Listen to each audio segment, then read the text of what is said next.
સવારે ઉઠું ત્યાંથી મને દારૂ જોઈતો હતો. એમણે એક રસ્તો બતાવ્યો કે જો આ વ્યક્તિને તમારે બચાવવું હોય તો. મારું નામ ગૌરાંગ વાસિયા છે. તેના વ્યસનથી થતા ઘણા બધા નુકસાન મેં મારી જિંદગીના 20 વર્ષ દારૂમાં ગુમાવ્યા છે. કે ગુજરાતની અંદર વાત કરીએ તો ગુજરાતમાં તો ઓલમોસ્ટ દારૂબંધી છે જ. કે તમને આવો વિચાર કેમ આવ્યો કે આપણે વ્યસન મુક્તિ કેન્દ્ર શરૂઆત કરીએ? તો એને શારીરિક, માનસિક અને ઓલ્સો આધ્યાત્મિક માતા પિતાની એક રોડ એક્સિડન્ટમાં ડેથ થઈ ગયેલી. ઓહ, એક દારૂડિયાને સુધારવાની શક્તિ બી બીજા દારૂડિયાને જ આપેલી આપેલી છે. Yes. સમજ્યા? કે ભગવાને મારી પાસે બધું જ છીનવી લીધું. દારૂથી બચવાના દરેક ઉપાયો મને ત્યાંથી મળ્યા. છેલ્લા 10 વર્ષથી 2015માં મેં આ ટીસીટી વ્યસન મુક્તિ કેન્દ્રનો પાયો નાખેલો. Okay. બરાબર. હાલો મિત્રો, કેમ છો? હું છું સતીશ દેવડિયા. સ્વાગત છે તમારું ગુજ્જુ હેલ્ધી પોડકાસ્ટની અંદર, અને જેની ટેગલાઇન છે સંઘર્ષથી સફળતા. આજે આપણે સાથે એક એવા વ્યક્તિ છે જે ખરેખર કદાચ એને આપણે સાંભળીને કંઈક ને કંઈક એવા વિચારો આવશે કે ખરેખર આપણે આના ઉપર કામ કરવું જોઈએ. અને એ ટોપિક આજનો એવો છે કે હરેક ઘરની પ્રોબ્લેમ છે, હરેક પરિવારની પ્રોબ્લેમ છે, હરેક દેશની, હરેક રાજ્યોની, હરેક ગામની પ્રોબ્લેમ છે, અને એ છે વ્યસન.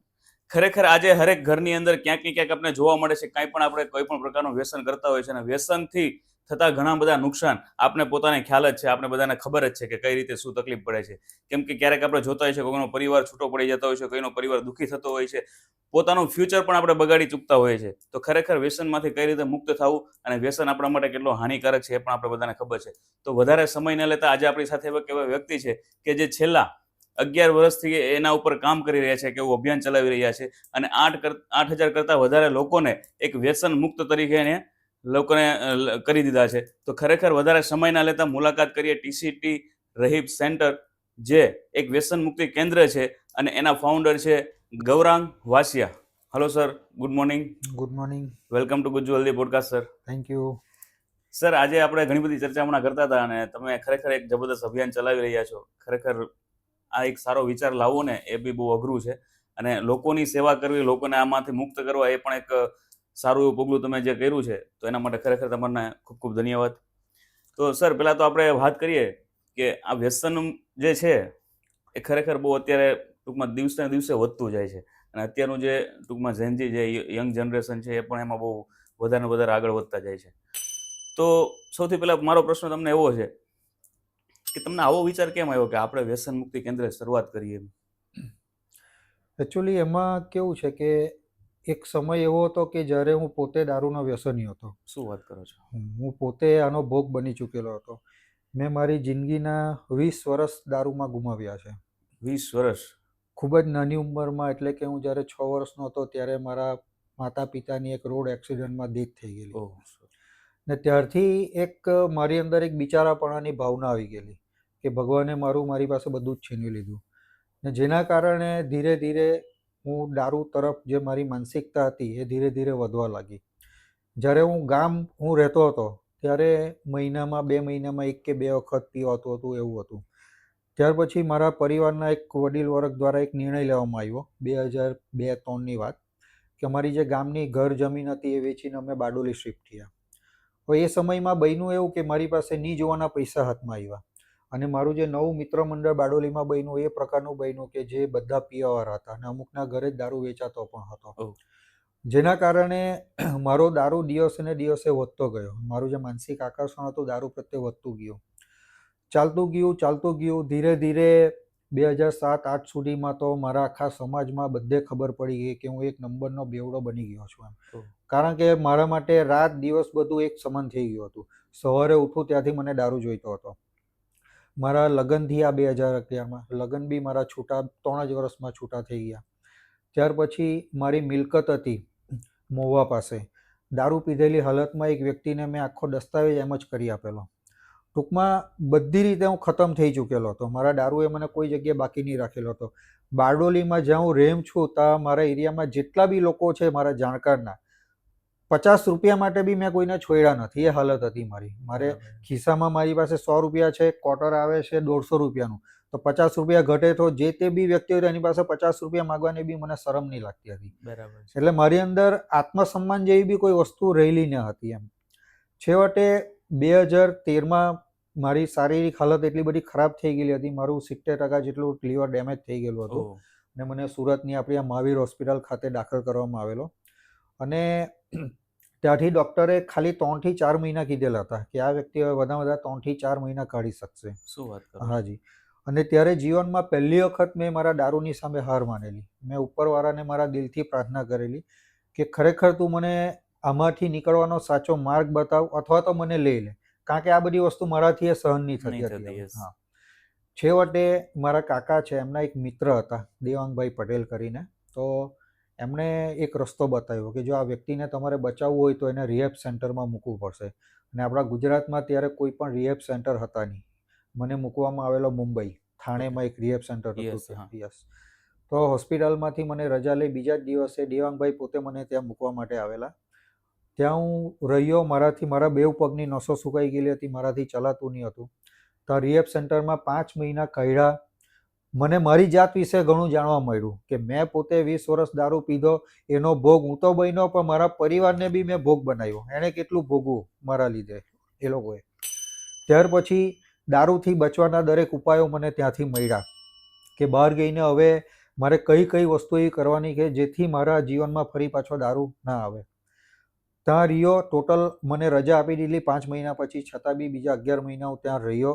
અને ત્યાર પછી મને આ વસ્તુનો અંદરથી અહેસાસ થયો કે ભાઈ આપણા ગુજરાતમાં બી જે આપણું યંગસ્ટર છે, જે યુવા પેઢી છે, બહુ મોટી માત્રામાં છે જે આ વ્યસનના રવાડે જઈ રહી છે. અને મારા જેવા વ્યક્તિને જો ખરેખર આમાંથી બહાર કાઢવો હોય તો એનો એક સાચો ઉપાય આ છે. બાકી અત્યાર સુધી આજે એઇડ્સ તમે લઈ લો કે કેન્સર લઈ લો કે જેવી બીમારીઓના પણ રાસાયણિક ઉપચાર આવી ગયા છે, જે મેડિકલ સાયન્સ આપણું એટલું આગળ વધી ગયું છે કે જેનો બી આજે ઇલાજ શક્ય છે. પણ આ એડિક્શનની જે બીમારી છે તે આજે પણ લાઇલાજ બીમારી છે. આજ સુધી એવી કોઈ દવા કે કોઈ ઇન્જેક્શન નથી બન્યું કે જે ચાલુ નશાને અટકાવી શકે. WHO દ્વારા કરવામાં આવેલું રિસેન્ટ એક સર્વેમાં એવું જાણવા મળ્યું છે કે વર્લ્ડ વાઇડ જેટલી બી ડેથ થઈ રહી છે ને, તો એમાં આજે કેન્સર ને HIV જેવી બીમારીઓ બી પાછળ પડી ગઈ છે કે જેટલી એડિક્શનના કારણે થાય છે. ઓકે. જેમાં તમે ડ્રિંક એન્ડ ડ્રાઈવ લઈ શકો, સુસાઇડ લઈ શકો, કે પછી વ્યસનના કારણે, નશાના કારણે થતી અન્ય બીજી જે શારીરિક બીમારીઓ છે એના લીધે જે ડેથ થાય છે તેમ. કારણ કે આ વસ્તુ આજે બી લાઇલાજ છે. અને આનો સાચો માર્ગ આજે ઘણા લોકોને ખબર નથી કે આમાંથી નીકળવાનો સાચો ઉપાય શું છે. સમજી ગયા? જે વસ્તુને પછી ધ્યાનમાં રાખીને મેં પોતે આ વસ્તુની શરૂઆત કરેલી. એટલે એક રીતે તમે એવું કહી શકો કે ભગવાને એક દારૂડિયાને સુધારવાની શક્તિ બી બીજા દારૂડિયાને જ આપેલી છે. ઓકે, ટૂંકમાં આપણે કહી શકીએ ને કે કાચને તોડવા માટે કાચની જ જરૂર પડે, લોખંડને કાપવા માટે લોખંડની જ જરૂર પડે. એટલે કહેવાનો મતલબ છે કે જો અમારા જેવા જે વ્યક્તિ હોય ને દારૂડિયા, તેને બહારની દુનિયામાં લોકોની સમજ કેવી છે કે ભાઈ આને એક લત લાગી ગઈ, ટેવ પડી ગઈ, જે છોડી નથી શકતો તો છોડવા માંગતો નથી. હકીકત એવું નથી, આ એક પ્રકારની માનસિક બીમારી છે. એટલે જ્યાં સુધી જે તે વ્યક્તિમાં માનસિક સુધાર, એનું જે માનસિક આકર્ષણ બની ગયું છે દારૂ પ્રત્યે, એ જ્યાં સુધી તૂટશે નહીં ત્યાં સુધી દુનિયાની કોઈ તાકાત એને દારૂ પીવાથી રોકી નથી શકતી. બરાબર? ને રિહેબ સેન્ટરમાં જેટલા અમારા જેવા લોકો જે રિહેબ સેન્ટર સુધી પહોંચે છે, તો અમે લોકોએ જ દારૂ પીધો એવો પણ નથી. આજે દુનિયામાં 70-80% લોકો છે જે સોશિયલ ડ્રિંકિંગ કરે છે, તો એ લોકોને આ બીમારી લાગુ નથી પડી.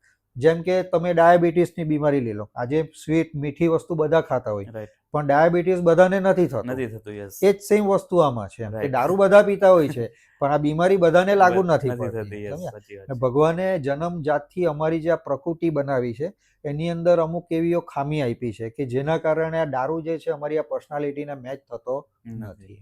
સમજ્યા? એટલે ખરેખર ખાલી જે વ્યક્તિ દારૂનો વ્યસની કે ડ્રગ્સનો કે કોઈ પણ વસ્તુનો બંધારણી બની ગયો હોય તો એને શારીરિક, માનસિક અને ઓલ્સો આધ્યાત્મિક, આ 3 પાયાથી એને મજબૂત અને સુધાર લાવવો જરૂરી છે. તો જ આ વસ્તુ સુધાર શારીરિક, માનસિક, આધ્યાત્મિક. એટલે આજે જો આધ્યાત્મિક હું શા માટે કહી, આ એક બહુ અગત્યનો પાયો છે. આમાં નશો કરતો વ્યક્તિ માટે છે ને જુઠ્ઠું બોલવું એક સામાન્ય બાબત બની જાય છે. આજે તમે બીજી કોઈ પણ દુનિયાની બીમારી લઈ લો તો જે વ્યક્તિ બીમાર હોય તો એને જુઠ્ઠું બોલવાની જરૂર નથી પડતી. જ્યારે અમારા જેવા લોકોએ આ વસ્તુમાં ખોટું બોલવાની જરૂર પડે. બરાબર?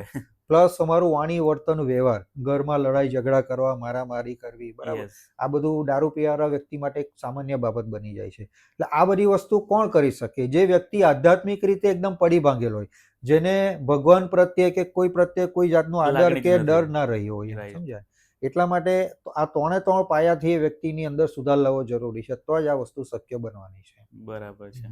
ગૌરવભાઈ, તમે ખરેખર તમારી જર્નીની જે વાત કરી છે કે તમે એ જગ્યા પરથી આવીને અત્યારે કેવું પાછું અભિયાન એના ઉપર તમે કામ કરી રહ્યા છો, અને ખરેખર એ વિચાર આવ્યો એ બહુ મહત્વની વાત છે કે ભાઈ આ વસ્તુ મારે છોડવી જોઈએ, અને ઘણા બધા લોકો યંગસ્ટર આપણા અત્યારે જે વ્યસન ઉપર આગળ વધી રહ્યા છે, તો ખરેખર એને પણ રોકવા જરૂરી છે.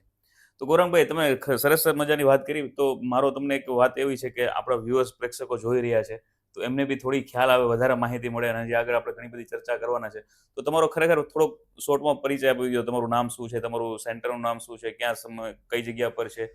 મારું નામ ગૌરાંગ વાસિયા છે, અને હું છેલ્લા 10 વર્ષથી 2015માં મેં આ ટીસીટી વ્યસન મુક્તિ કેન્દ્રનો પાયો નાખેલો. Okay. બરાબર.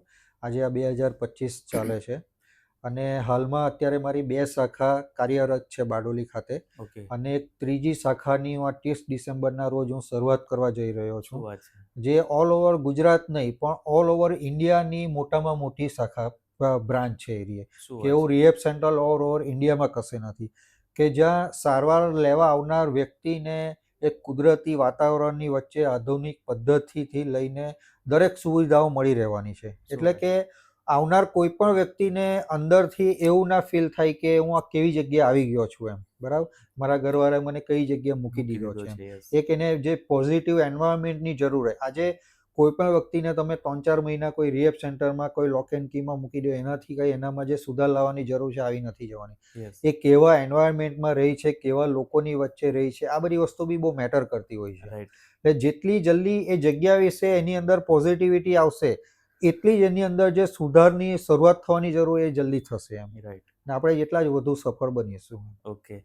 ઓકે ગૌરંગભાઈ, કે આપણે વાત કરીએ કે જે આ સેન્ટરો ચાલે છે, તો મને એક મગજમાં એક એવો પ્રશ્ન આવે છે કે ગુજરાતની અંદર વાત કરીએ તો ગુજરાતમાં તો ઓલમોસ્ટ દારૂબંધી છે જ, ગુજરાતમાં તો છૂટ નથી, છતાં આવા વ્યસન મુક્તિ કેન્દ્રની કેમ સ્થાપનાઓ કરવી પડે, કેમ ચલાવવા પડે છે? તમારો સવાલ એકદમ વ્યાજબી છે. પણ જો હકીકત કે ભાઈ પ્રોહિબિશનનો કાયદો આપણા ગુજરાતમાં છે, Right. એ સત્ય હકીકત છે, પણ એની સામે હકીકત શું છે એ પણ આપણે સૌ જાણીએ છીએ. આમાં હું કોઈના પર આંગળી ચીંધવા નથી માંગતો. યસ. પોલીસની રીતે એનું કામ કરે છે. બરાબર. આજે મારી સાથે ઘણા પોલીસ અધિકારીઓ છે, નાર્કોટિક્સ ડિપાર્ટમેન્ટના ઓફિસરો છે, જે મારી સાથે કનેક્ટેડ છે. ઓકે. બરાબર. મારી પાસે ઇવન પોલીસ અધિકારીઓ પોતે પણ મારી પાસે ટ્રીટમેન્ટ લઈને ગયા છે, શું વાત કે કરો છો? એમના પરિવારજનો. Okay. એટલે એ લોકો પોતે પણ આ વસ્તુથી દુઃખી છે એમ. Right. બરાબર. એટલે અમુક લોકો ખોટા હોય તો એના લીધે આપણે બધાને આપણે ખરાબ ગણવા એ યોગ્ય નથી એમ. બરાબર. નાર્કોટિક્સ ડિપાર્ટમેન્ટના એક ઓફિસર છે, અત્યારે એમનું નામ લેવા નથી માંગતો, એમની કાર્ય પદ્ધતિ મને એટલી ગમી છે કે એ પોતે ડ્રગ્સ માફિયાઓને પકડવાનું તો કામ કરે જ છે, પણ સાથે સાથે ગ્રાઉન્ડ લેવલ પર કે જ્યાં સ્કૂલોના બાળકો કે કોલેજના યંગસ્ટરોને ગઈને એ લોકો અવેરનેસના કાર્યક્રમ કરે છે. બહુ એ સારી લોકોના વાત છે. કાર્યક્રમમાં એ મને પોતે પણ બોલાવે છે, ઓકે. કે આપણે નાનેથી જ્યારે એ લોકોને આ વસ્તુની અવેરનેસ આપશું કે જો તમે અત્યારે નાનપણથી જો આ વસ્તુને, ડ્રગ્સને કે દારૂને કે કોઈ પણ નશાને તમે અપનાવશો તો આગળ જતાં એના કોન્સિક્વન્સીસ કેવા આવી શકે છે, રાઈટ. તો કદાચ આપણે એને ત્યાંથી જ રોકવામાં સફળ થઈ શકીએ છીએ. તો આ પ્રકારના કામ કરવાવાળા બી અધિકારીઓ છે એમ. સમજ્યા? એટલે બીજી બાજુ કે આપણા ગુજરાતમાં દારૂબંધી છે, 100%ની વાત છે, પણ કશે ને કશે જે આ માફિયાઓ છે, જે બુટલેગરો છે, એ કશે ને નવા ટુસ્કાઓ અપનાવે છે, અને ક્યાંથી દારૂ ઘુસાવે જ છે, અને દારૂ વેચાય પણ છે. એટલે પણ આપણે એક નાગરિક તરીકે કે જે લોકો ઓલરેડી વ્યસનના રવાડે ચડી ગયા છે, તો એના માટે આપણે શું કરી શકીએ? તો આપણી એક ફરજમાં આવે છે, તો આપણે એ વસ્તુ બી કરી શકીએ. તો આજે જ્યારે આટલી આપણી યુવા પેઢી, આજે તમે કોઈ એક સમાજની વાત નથી કરતો કે એક ધર્મની વાત નથી કરતો, આ વસ્તુ આજે બધાને લાગુ પડે છે. બરાબર. Yes. તો આ રિહેબ સેન્ટર જ્યારે બીજી બાજુ આ વ્યસનનું પ્રમાણ આટલું વધતું જાય છે, તો બીજી બાજુ જે રિહેબ સેન્ટર જે કામ કરી રહ્યું છે, તો એ બેલેન્સિંગનું કામ કરે છે, yes. ને ખૂબ જ જરૂરી છે આજે. જરૂરી છે. સમજી ગયા? રાઈટ. એવું નથી કે રિહેબ સેન્ટરમાં આવનાર દરેક વ્યક્તિ સુધરી જાય છે. સમજો, અત્યારે હાલ મારી પાસે મારા 2 શાખા છે, મારી પાસે 140 પેશન્ટ છે અત્યારે હાલમાં ટ્રીટમેન્ટમાં. બરાબર. ઓકે. તો એવું નથી કે બહાર ગઈને 140 સુધરી જવાના. 100%નું તો અમે ભગવાનની જગ્યાએ આવી જવાના. એ Yes. શક્ય થવાનું નથી નથી. થવાનું. 140માંથી અમારી 100 લોકો પર આશા હોય. 40 તો એવા નીકળવાના જ છે કે બહાર ગઈને પાછા ચાલુ ચાલુ થઈ કરવાના જવાના છે. છે. એને ફરી પાછા લાવવા પડતા હોય. બરાબર છે. આ પ્રકારનું. ને એવા લોકો પછી ફરી પાછા રિહેબ સેન્ટરમાં નહીં આવવું પડે એના માટે દારૂ પીને ધક ધમકીઓ આપી, બરાબર, આ બધું એ ચાલતું હોય છે. Right. ઘરવાળાને ધમકાવા, અમને લોકોને દારૂ પીને ફોન કરવાને ધમકી આપી, એટલે આ બધી વસ્તુ અમારા માટે એકદમ નોર્મલ બની. નોર્મલ. કારણ કે આજે ભગવાનની કૃપાથી મારી અંદર એટલી સમજ શક્તિ આવી ગયેલી કે દારૂ પીને જ્યારે વ્યક્તિ ધક ધમકીઓ આપતો હોય તો એ સમય એ નહીં બોલતો, એનો દારૂ બોલતો હોય. બોલતો હોય છે. સવારે ઉઠશે એટલે કદાચ એ પોતે બી ભૂલી ગયેલો હશે કે રાતે મેં કોની સાથે વાત કરી, શું વાત કરી. Right right. એટલે આ એક સદબુદ્ધિ આજે અમારી અંદર જે દારૂ છોડ્યા પછી આ પ્રોગ્રામના માધ્યમથી અમે લાવી શક્યા છે. ઓકે. બાકી જે તે સમયે હું દારૂ પીતો હતો તો ત્યારે મને મોઢા પર દારૂડિયો કહેવાની બી તાકાત કોઈની અંદર હતી નહીં, સમજ્યા ને. આજે હા, પણ આજે હું મને આખી દુનિયાની સામે મને એ વસ્તુ બોલવામાં જરાય શરમ નથી કે હા હું દારૂડિયો હતો. મેં દારૂ પીને ચોરી બી કરી છે, ખોટું બી કર્યું છે, ટોપીબાજી બધું જ કરી ચૂક્યો છું. સમજ્યા. દારૂ વસ્તુ જ એવી છે જો કે તમને દારૂની તલપ એકવાર લાગી તો એ દારૂની જરૂરિયાત પૂરી કરવા માટે વ્યક્તિ કોઈ પણ હદે જઈ શકે છે. યસ. એના માટે એનો પરિવાર શું છે કે બીજું નોકરી ધંધો શું બધું એક સાઈડ પર ને એનો દારૂ એના માટે એક સાઈડ પર. એના માટે એ ટૂંકમાં બધું જ છે. બસ આ સત્ય હકીકત છે. તો ગૌરંગભાઈ, આપણે મને જ્યાં સુધી ખ્યાલ છે કે તમે જે સેન્ટર ચલાવો છો એ આપણા ગુજરાત કે બારડોલી કે સુરત જિલ્લા પૂરતી નથી. લોકો ઘણા બધા અલગ અલગ રાજ્યોમાંથી તો આવે છે પણ વિદેશોમાંથી આવે છે, સાચી વાત છે? આજે જો તમને કેમ ને કે આપણા ગુજરાતનો જિલ્લો નહીં પણ એક પણ એવો તાલુકો નથી કે જ્યાંથી લોકો મારા શાખામાં આવ્યા નથી એમ. ઓકે. બરાબર. પ્લસ અન્ય રાજ્યોમાંથી દિલ્હી, હરિયાણા, ગોવા, પંજાબ દરેક જગ્યાથી મારી જગ્યાએ લોકો સારવાર માટે લેવા માટે આવે છે. Plus NRI America, Canada, London કે જ્યાંથી બી લોકો સ્પેશિયલ ટ્રીટમેન્ટ લેવા માટે આજે અમારે અહીંયા આવી રહ્યા છે.